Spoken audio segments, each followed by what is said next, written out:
ભાવનગરની વાત કરીએ જ્યાં ગેરેજમાં અજાણ્યા વ્યક્તિઓએ સ્કૂટર સળગાવ્યા છે। ગેરેજ માલિકના નંબર નહીં મળતા ધમાલ મચાવી અને એક્ટિવા બાઇક સહિત અનેક વસ્તુઓ બળીને ખાખ થઈ છે। ત્યારે 3 આરોપીઓ ગેરેજ માલિકના ઘરે પણ ઘૂસ્યા હતા। આરોપીઓએ રિપેરિંગમાં આવેલ સ્કૂટર બાબતે પૂછ્યું હતું અને વડિયા કોલેજ પાસે આવેલા ગેરેજની અંદર આ ઘટના બની છે।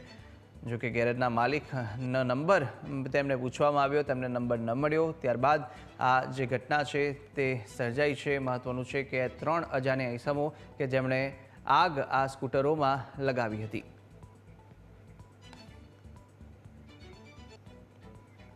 આ આખું મારું ગેરેજ હળગાવી નાખ્યું। એમાં ટોટલ 4.5 લાખની નુકસાની છે। રાત્રે 11:30 એ લોકો ઘરે આવ્યા હતા 3 જણા કે આ મેટર આ ભાઈ ગાડીવાળાનો નંબર આપો, મારે માથાકૂટ કરવી છે એમ। તો મેં કીધું ગાડીનો નંબર હું ભાઈ મોબાઈલ નંબર સવારે તને આપી, મારો ફોન બગડી ગયેલો છે।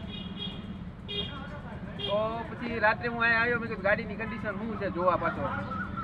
એ લોકો ઘરે આવ્યા પછી તો ગાડી એમણે પડી હતી। પછી આ રાત્રે 2 થી 2:30 વાગે આ ગાડી પહેલાં તો મને એમ કીધું કે આ ગાડી છે ને આપણે બધાને લઈ જવાની છે। મેં કીધું ગાડી ગેરેજ ન થાય, જવાબદારી મારી છે। મેં કીધું તમે બે ભેગા થઈ જાઓ, પછી જે કરો એ